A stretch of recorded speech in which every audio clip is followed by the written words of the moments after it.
buenos días. Nosotros somos el grupo 1 de Neurobiología del Desarrollo y vamos a presentar el seminario número 1, que es de alteraciones en la formación del tubo neural. Nuestro grupo está conformado por Laura Sofía Castillo, Sofía Certuche, Carlos Mira, Valentina Medina, Mónica Ruiz y Alexis Ortega. En cuanto a los artículos que vamos a presentar, son dos. El primero es la clasificación, características clínicas y genética de los defectos del tubo neural, y el segundo es de defectos del tubo neural. Artículo de defectos en el tubo neural. Como introducción tenemos que son efectos congénitos graves del sistema nervioso central que se originan durante la embriogénesis. Estos son producto de una falla en el proceso morfogénico del cierre del tubo neural. En los vertebrados superiores, este cierre del tubo neural se da mediante procesos que primero dan forma, después doblan y después se fusionan. Esto con respecto a la placa neural. Esta fusión se hace en la línea media dorsal y si no se logra este cierre, el neuroepitelio va a seguir expuesto al ambiente y en consecuencia puede sufrir una degeneración y un déficit neuronal. Y la gravedad del tipo de los efectos que se originan por la falla del tubo neural van a depender del eje corporal que ha sido afectado. Entonces, por ejemplo, si tenemos un fracaso en el cierre del cerebro prospectivo, da como resultado anencefalia. Pero si tenemos un fracaso en el cierre de la médula espinal, va a dar como resultado una espina bífida o mielomeningocelia. Aunque estos defectos del tubo neural tienen una similitud en cuanto al fracaso del cierre del tubo neural, también se dice que pueden existir unas causas genéticas o ambientales que puedan ayudar a causar esto. En los seres humanos la causa de esto es multifactorial. Entonces tenemos diversos factores de riesgo que son lo suficientemente fuertes para interrumpir este cierre del tubo neural y se dice que este es el modelo de umbral multifactorial.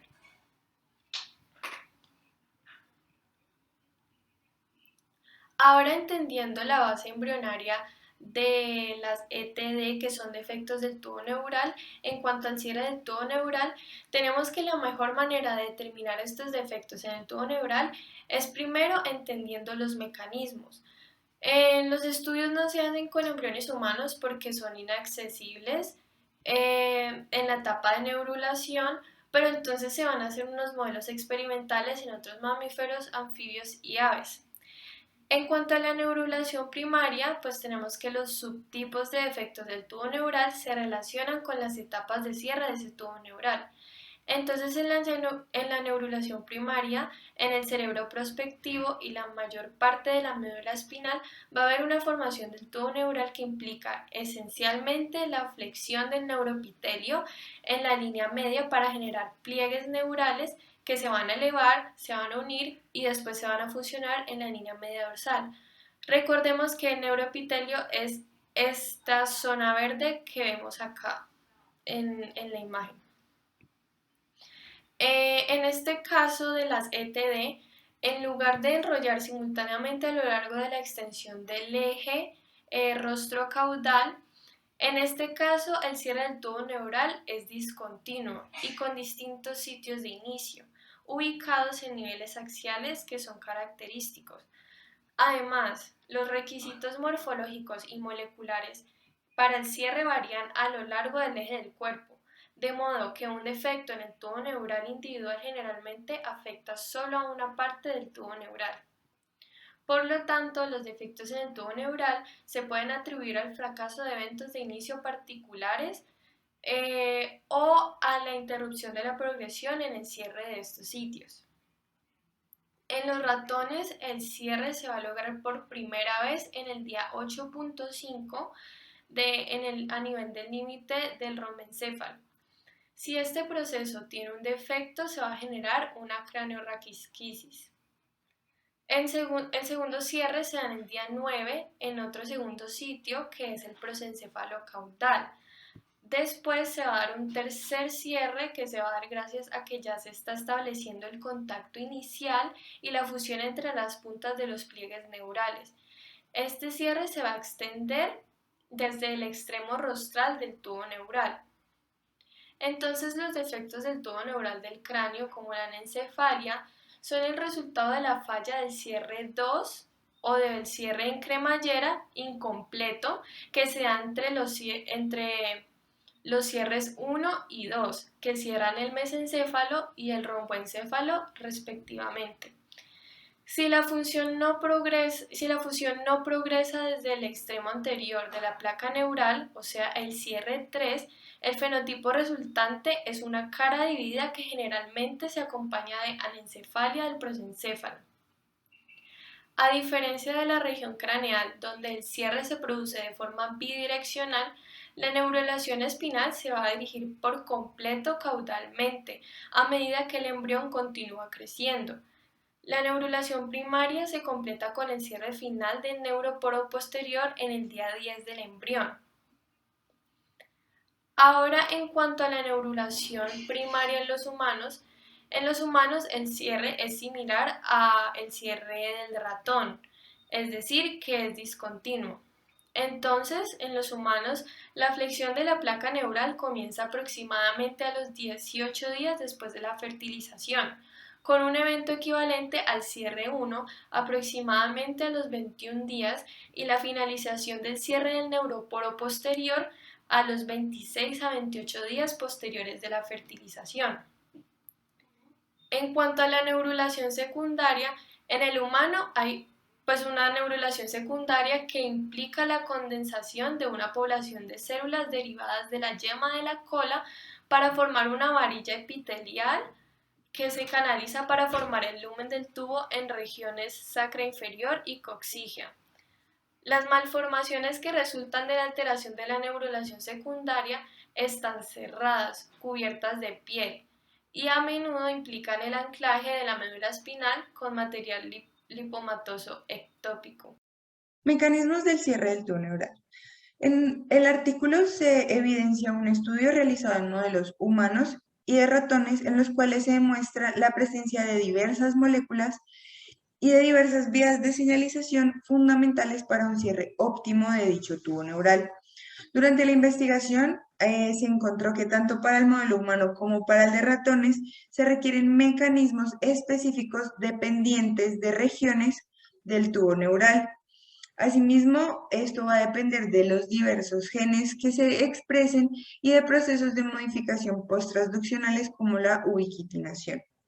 Ahora bien, la conformación de la placa neural va a depender de la forma en la que se va a plegar el eje axial de forma medio-lateral y el proceso de elongación que se da de forma rostral a caudal. Esto va a estar mediado por vías de señalización como lo sería la WNT no canónica, la participación de los PCP, que es la polaridad celular planar, y asimismo de la señalización por la vía Friesel. El siguiente es la polaridad celular planar. ¿Esto como tal de qué se encarga? Se encarga de organizar y de orientar a las células y sus estructuras en el proceso de organización y coordinación de los epitelios. Si existe alguna falla o alguna mutación en dichos genes responsables de la polaridad celular, puede llegar a ocasionar una falla en el cierre inicial del tubo, lo que va a perjudicar el desarrollo de los procesos siguientes, afectando el tubo neural como tal. La formación de los pliegues neurales, esta va a estar dependiente de dos puntos fundamentales, que es el punto medio de pliegue y el punto dorsolateral de pliegues. Estos dos puntos van a ser responsables de las tres regiones en las cuales se podría asumir que está dividido este tubo neural. La región rostral va a ser determinada por los pliegue medio, que se va a encontrar a nivel de la línea media, y el punto dorsolateral va a ser responsable de la región caudal. La región que podemos asumir como el torso o la parte, digamos, como del medio de dicho tubo, va a ser controlada por los dos puntos de pliegues, ¿sí? Y cada de estos dos puntos va a estar determinado por diversas vías de señalización, diversos genes, como en el caso de la región dorsolateral, por medio de los BMPs, ellos van a ser responsables, estos genes van a ser responsables de unir los dos extremos de la placa dorsal para que se dé como tal el cierre del tubo y la formación del tubo.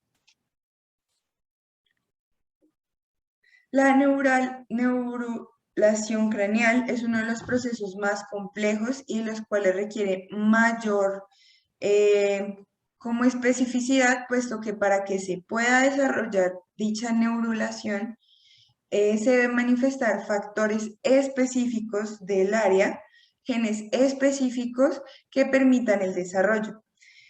En caso de que no haya una manifestación adecuada y una expresión adecuada de dichos genes y se presenten mutaciones o alguna falla como tal, se ha reconocido que a nivel, por ejemplo, del citoesqueleto puede llegar a haber una falla en los filamentos de actina y esto va a conllevar a que se dé un mal cierre del tubo.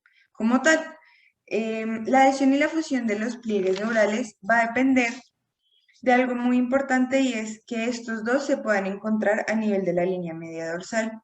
¿Por qué? Porque en este punto es donde se va a dar dicha fusión y dicha remodelación de ese neuroepitelio y se van a desencadenar procesos como sería la regulación de la proliferación celular y asimismo la regulación de la muerte celular. La proliferación va acompañada asimismo de de la diferenciación celular. Esto es esencial porque se da una vez se da el cierre del tubo neural y la apoptosis va a suceder mientras se da ese plegamiento del tubo y cuando se llega a línea media, se asegura que todo, digamos que los procesos de proliferación, de diferenciación y apoptosis sean regulados.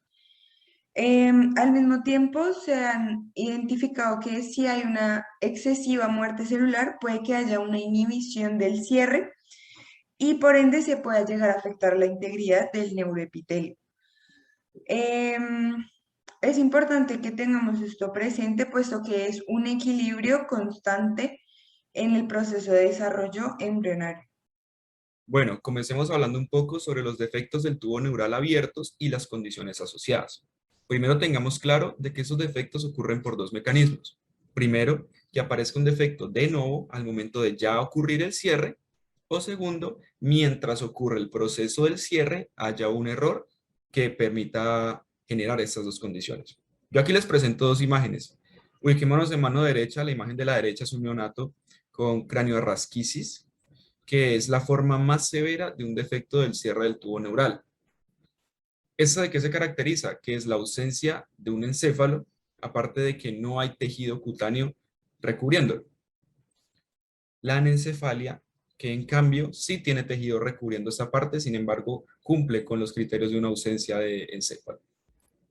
A mano izquierda tenemos la siguiente imagen que nos explica un poco sobre la espina bífida, que sería un defecto del cierre del tubo neural en la porción caudal, y esta se puede presentar en múltiples formas. Tenemos primero el mielomeningocele, que protruye todo un quiste a través de la región vertebral, que incluso puede observarse que protruye la piel y se genera precisamente este quiste con contenido de estructuras del sistema nervioso central. Como se observa, podemos ver una desviación de la médula hacia este quiste. Tenemos también el meningocele, que es un quiste precisamente, pero solamente de contenido meningio, como lo dice su nombre. No tiene contenido de la médula espinal. Y por último tenemos a la espina bífida oculta, que ese no entraría en esta clasificación que estamos describiendo ahorita, que son los defectos del tubo neural abiertos, sino que sería un defecto cerrado, porque precisamente como lo vemos en esta parte, no hay protrusión de estructuras del sistema nervioso a través de la región vertebral. Hablemos un poco sobre el diagnóstico, el tratamiento y la cirugía materno-fetal. El diagnóstico de estas condiciones in útero sería a través de un ultrasonido. Ese ultrasonido nos permitiría identificar si hay lesiones donde, por ejemplo, podemos ver una espina bífida, podemos ver una anencefalia. Por medio de este diagnóstico a través del ultrasonido, el tratamiento indicado sería la cirugía materno-fetal. Este sería un tratamiento más apropiado según los estudios, ya que se evita el daño que se puede generar en útero mientras se sigue desarrollando el feto con estas condiciones de defectos en el tubo, en el cierre del tubo neural. Así que al ser el tratamiento más apropiado para la salud del feto, se procede a hacer una cirugía mientras se sigue en el útero. Entonces, esta es la cirugía que llamamos cirugía materno-fetal para hacer la corrección de estos errores del tubo neural. Principalmente se utiliza en espinas bífidas porque pues como sabemos la anencefalia y la craneorraquisquisis simplemente no pueden ser tratadas. Ahorita, como les comentaba, hablemos un poco sobre los desórdenes del tubo neural que son cerrados. A mano izquierda, como les había explicado anteriormente, tenemos la espina bífida oculta, donde hay una ausencia de una porción vertebral importante, lo que hace que esta porción del sistema nervioso central en la región medular no tenga esta estructura asociada. Se llama oculta porque no va a haber una protrusión a través de la piel, no se va a observar a simple vista. Sin embargo, un signo característico es que cuando hay una espina bífida oculta, generalmente crece folículos pilosos en esa región.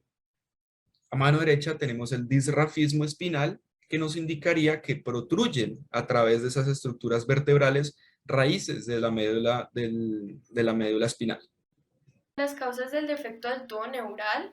Estas causas se encuentran entre los defectos congénitos más comunes en todo el mundo, con una prevalencia del 0.5 a más de 10 por cada... ¿Qué?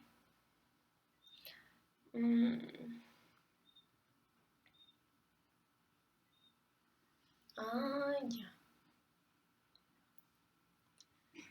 Bueno, ahora en cuanto a las causas del defecto del tubo neural, estos defectos son los más comunes en todo el mundo en cuanto a los defectos congénitos. Tienen una prevalencia del 0.5 a más de 10 por cada 1000 embarazos.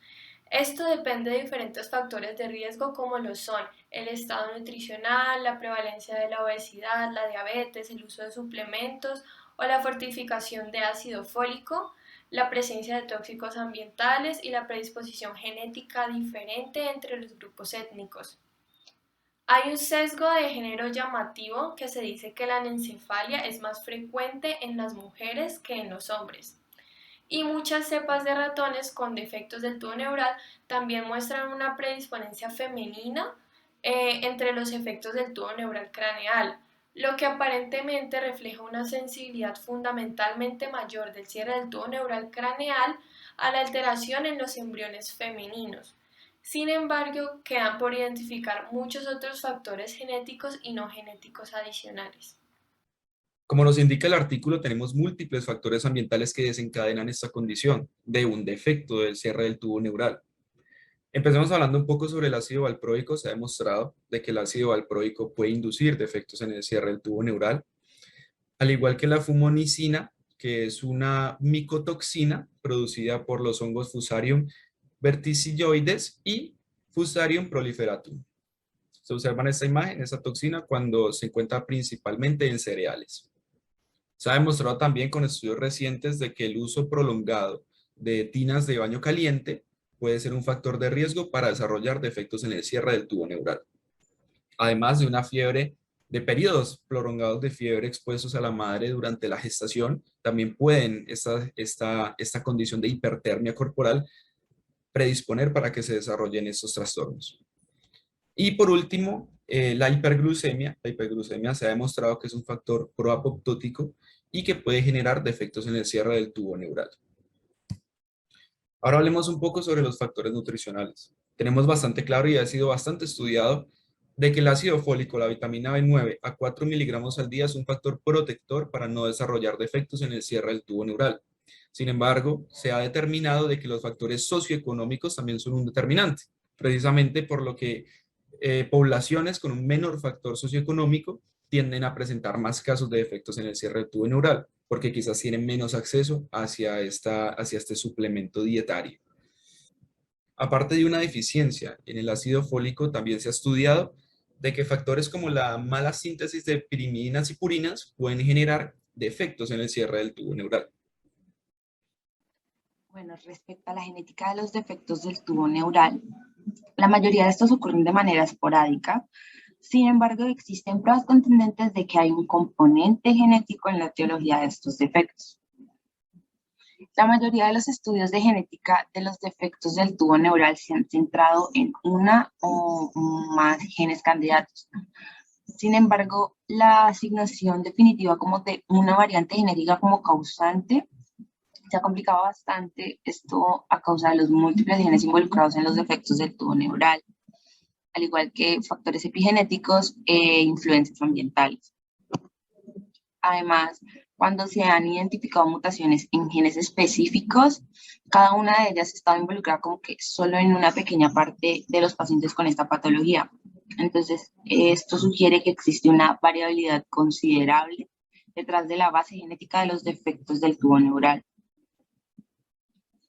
Ya hablando de los genes implicados a través de los modelos experimentales, en los ratones, la mutación de genes que codifican componentes de la vía de la PCP causan defectos del tubo neural. Entonces, la secuenciación de genes PCP en humanos ha identificado mutaciones homólogas o semejantes en genes como CLSR1, BANGL2, FZD6, SCRIB1, DBL2.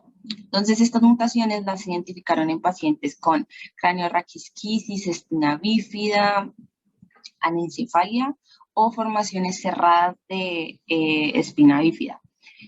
Entonces, al igual que en los ratones, las mutaciones de PCP en humanos pueden interactuar con otros factores de riesgo genético de defectos del tubo neural para causar una variedad de esta patología. Y referente al análisis de los genes relacionados con factores de riesgo ambientales, se han identificado algunos de los siguientes factores ambientales como factores de riesgo para los defectos del tubo neural. Entonces, entre ellos encontramos la diabetes materna, la obesidad materna, el estado del folato, entre otros. Se ha informado de una asociación con el riesgo de espina bífida para varios genes implicados en la diabetes, la obesidad, el metabolismo de la glucosa y el estrés oxidativo. Y estos posibles genes de riesgo incluyen GLUT1, SOD1 y SOD2.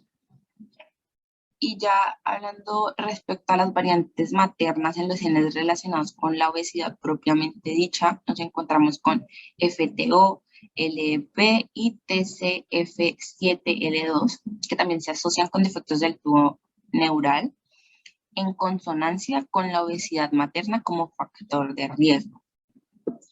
Los genes relacionados con el metabolismo del folato de un carbono han sido quizás los genes más estudiados con respecto a los defectos del tubo neural. Entonces, el polimorfismo C677T de MTHFR, que codifica una sustitución entre la alanina y la tobalina, se ha asociado con los defectos del tubo neural. También varios estudios indican asociaciones positivas, por así decirlo, con otros genes relacionados con el folato, que incluyen MTRR, aunque estos generalmente no se han observado en todas las poblaciones de estudio. Entonces, esos son algunos de los varios genes estudiados en el caso del folato. Es por esto que estos hallazgos sugieren que el riesgo de efectos del tubo neural está influenciado por la función del metabolismo del folato mitocondrial, que es una fuente importante de unidades de carbono para el citoplasma. Y ya para finalizar, hablando como tal de los mecanismos reguladores de los genes relevantes en los defectos del tubo neural, existen algunos mecanismos reguladores de estos genes involucrados en los defectos de esta patología, y entre ellos nos encontramos con modificaciones epigenéticas como son la metilación del ADN, la modificación de histonas, la remodelación de la cromatina, que cada una de las cuales se ha asociado con esta patología en ratones y en algunos casos en humanos. Entonces, por ejemplo, la metilación de los elementos genómicos del LINE1 fue más baja de lo normal en el ADN de fetos anencefálicos, pero no con espina bífida. Y también podemos encontrar otros mecanismos epigenéticos donde se incluyen diversas modificaciones de las proteínas histonas, entonces, que potencialmente regulan mal los genes que influyen en la neurulación. Por lo tanto, los defectos del tubo neural ocurren en ratones que portan mutaciones en las histonas desmetiladas. En cuanto a la prevención primaria, una vez que el tubo neural no se ha cerrado, el daño resultante del tejido neural expuesto es irreversible. y pues por lo tanto la prevención primaria es el enfoque óptimo para reducir las enfermedades del tubo neural. En este artículo se toman dos temas o dos puntos muy importantes. El primero es la suplementación y fortificación del ácido fólico y la segunda es los efectos del tubo neural resistentes al ácido fólico. En el primer punto de suplementación y fortificación del ácido fólico podemos evidenciar de que la reducción de efectos del tubo neural después de la suplementación materna con ácido fólico llevó a recomendaciones de salud pública a que las embarazadas deben consumir 0,4 miligramos de ácido fólico al día o 0,4 miligramos al día después de un embarazo afectado anterior. Este enfoque se ha elevado los niveles de folato en la sangre y se ha asociado con una menor frecuencia de efectos del tubo neural. Sin embargo, podemos decir que este no previene en su totalidad los efectos del tubo neural. Entonces, por eso llegamos al segundo punto, que son los efectos en el tubo neural resistentes al ácido fólico. Y nos menciona que se estima que 1/3 de los efectos del tubo neural pueden ser resistentes a este ácido fólico, ya que un estudio en los Estados Unidos dice que la fortificación de los alimentos con folato o ácido fólico es obligatorio, pero no encontró un efecto protector aparente entre los suplementos de ácido fólico, lo que sugiere que una dosis mayor de ingesta de ácido fólico, ya sea por suplementos o por alimentos, no necesariamente proporcionaría un efecto preventivo adicional para evitar, por así decirlo, estos efectos en el cierre del tubo neural. Y pues dada la causalidad que ya dijimos anteriormente, que es multifactorial de estos defectos en el cierre, pues parece razonable suponer que una prevención óptima requerirá de una combinación de múltiples intervenciones, es decir, no solamente de la ingesta del ácido fólico. Y también pues la evidencia muestra una relación gradual entre los niveles bajos de la vitamina B12 circulante y un mayor riesgo de un embarazo afectado en cuanto a los efectos del cierre del tubo neural. Para hablar de este artículo debemos tener en cuenta que los defectos del tubo neural son una de las malformaciones más comunes en el ser humano, que además tienen una alta carga en salud pública y ha ido disminuyendo su prevalencia en las últimas décadas. En los países de ingresos altos, se da temprano en el embarazo entre 21 a 28 días de la concepción y está causado por una falla en los pliegues neurales al tener que fusionarse en la línea media y formar el tubo neural.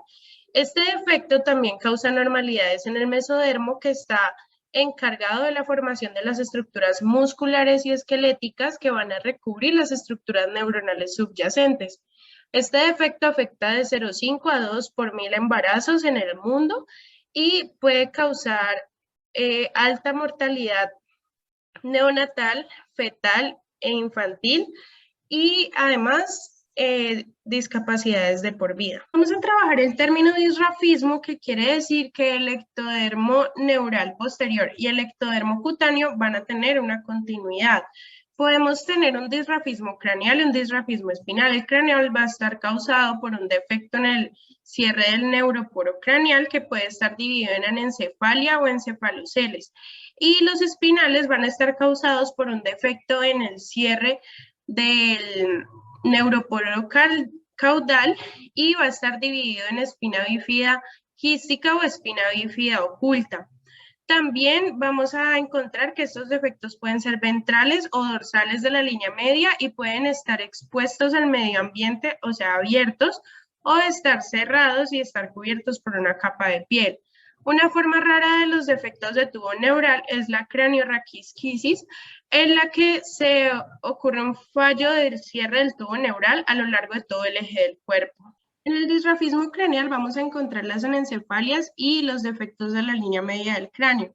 La anencefalia ocurre por un defecto en el cierre del pliegue cefálico del tubo neural, en el cual también hay ausencia del mesodermo, por lo cual no se encuentran las estructuras óseas aquí. Es probable que encontremos el tallo cerebral, el cerebelo y la médula espinal, sin embargo es una enfermedad muy letal y puede ser diagnosticada prenatalmente. En los defectos de la línea media del cráneo tenemos que tener en cuenta que se clasifican bajo el término cráneo bífido.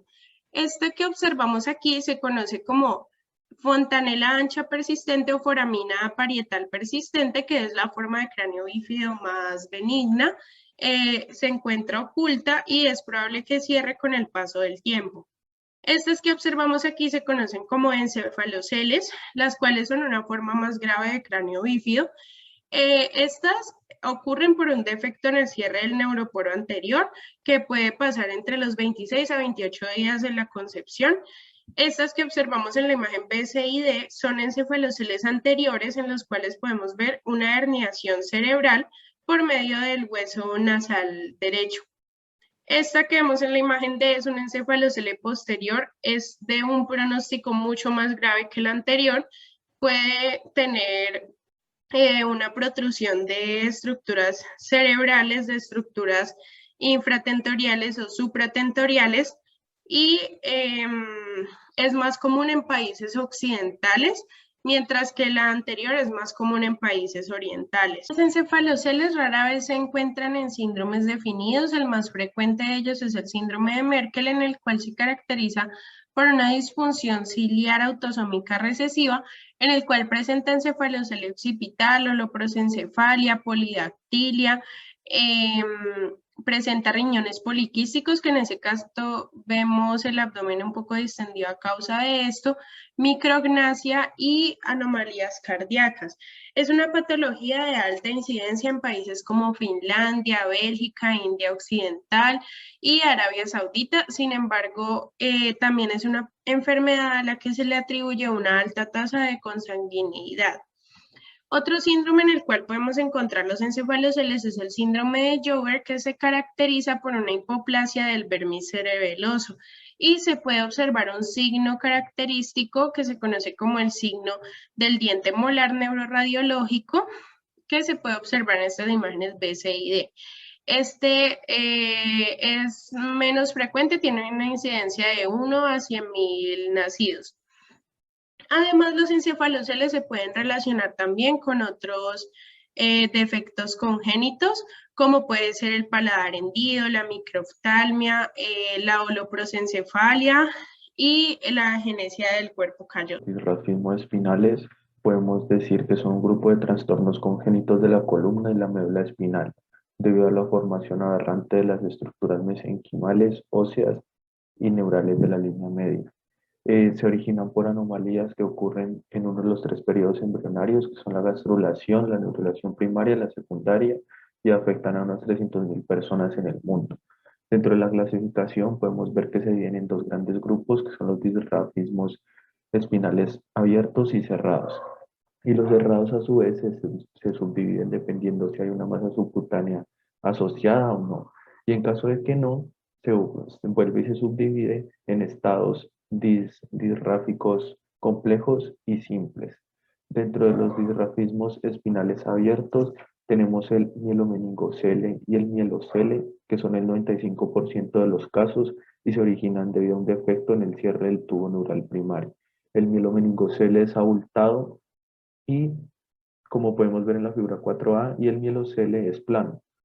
Esa membrana puede romperse y se puede fugar su contenido como el líquido cefalorraquídeo. En la figura 4B podemos ver que nos muestra una médula espinal baja atada al extremo superior de la espina bífida. Y hablando de la tercera categoría de disrafismo espinal abierto, es el hemimielocele, que resulta de la incapacidad de neurular un hemicordio. Y cuando hay expansión meningia, la malformación se llama hemimielomeningocele. Bueno, los disrafismos espinales cerrados asociados con masa subcutánea incluyen lipomas con defecto dural y meningocele. El primero puede ser un lipomeningocele y lipomielocele, que se caracterizan por ser una gran masa subcutánea ubicada por encima del pliegue del glúteo. La masa lipomatosa se hernia a través del defecto óseo y se adhiere a la médula espinal, y lo que hace es que une la médula con las raíces nerviosas asociadas.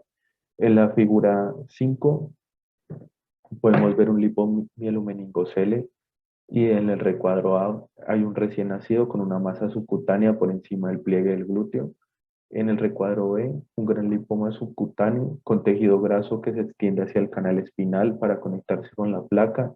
Y en la C, la flecha muestra un lipoma adherido a la placa, que es la P.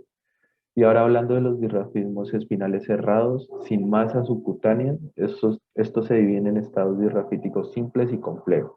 El simple incluye lipomas intradurales e intramedulares. Estos dos son similares tanto embriológica como patológicamente a los lipomas con defectos durales. Y además se encuentran también más frecuentemente al nivel lumbosacro. Por lo general se presentan con un síndrome del cordón inmovilizado. Los lipomas cérvicocefálicos generalmente, entonces lo que hacen es que producen signos de compresión de la médula espinal. En la figura 6A podemos ver un niño con una médula cervicotorácica expandida. Y en la B miramos que lo que tiene dentro del cráneo es un lipoma, más precisamente en la fosa posterior del cráneo. Y hablando de los estados disráficos complejos, estos son trastornos caracterizados por la formación aberrante de la notocorda que constituye la base de lo que es el esqueleto axial y es el inductor del ectodermo neural. Y entonces estos trastornos incluyen la agenesia caudal, que varía desde la agenesia del coxis hasta la ausencia de las vértebras sacras, lumbares y torácicas inferiores. En la figura 6C podemos ver una resonancia magnética sagital que muestra la forma menos grave, con aspecto roma del cordón distal, que muestra la flecha y sacro displásico. Y en la 6D, una resonancia que muestra la agenesia caudal grave. La mayoría de los defectos de tubo neural son esporádicos, sin embargo, en su etiología también intervienen factores ambientales que pueden ser genéticos o no genéticos. Sin embargo, debemos tener en cuenta que la recurrencia de este defecto es de 3 a 5 veces más en parejas que hayan tenido un bebé afectado y 10 veces más en hermanos de individuos afectados a comparación de la población en general. Además, los síndromes que puedan estar asociados con anomalías cromosómicas representan más del 10% de todos los casos de defectos del tubo neural. Sin embargo, en Arabia Saudita se han documentado una proporción mayor del 20%, lo cual refleja la posibilidad de la prevalencia de enfermedades autosómicas recesivas. Un inconveniente para el estudio genético de esto es la escasez de familias numerosas con múltiples miembros afectados por este defecto. Eso lo ha dificultado, sin embargo, la estrategia de los estudios asociados de todo el genoma, que es el GWAS, han podido facilitar un poco el estudio genético de este defecto. Además, algo que se estuvo estudiando es que hay una reducción desde el 60 al 70% en los defectos del tubo neural cuando se le administra periconcepcionalmente al ácido fólico a la madre.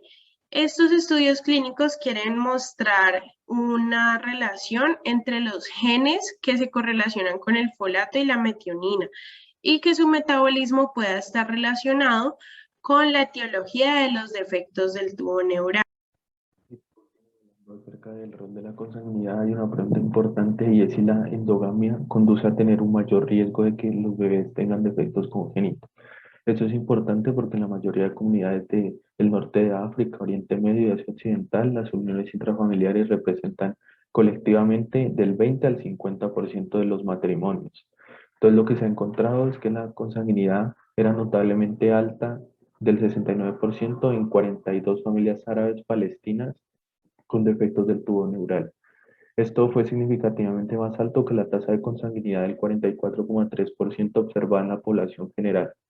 En Omán se observan tasas de consanguinidad mucho más altas en familias con defectos del tubo neural e hidrocefalia congénita que en la población general, mientras que en países como Argelia, Irak y Arabia Saudita se sugirió que una alta prevalencia similar de consanguinidad contribuía a una alta incidencia de defectos del tubo neural. Entonces, en conclusión, podemos decir que la mayor parte de los defectos del tubo neural son esporádicos y en su etiología intervienen factores ambientales tanto genéticos como no genéticos. Además, se sugirió que la consanguinidad contribuía a la alta incidencia de efectos del tubo neural en varios países y que la predisposición genética contribuye el principal factor de riesgo subyacente. Muchas gracias.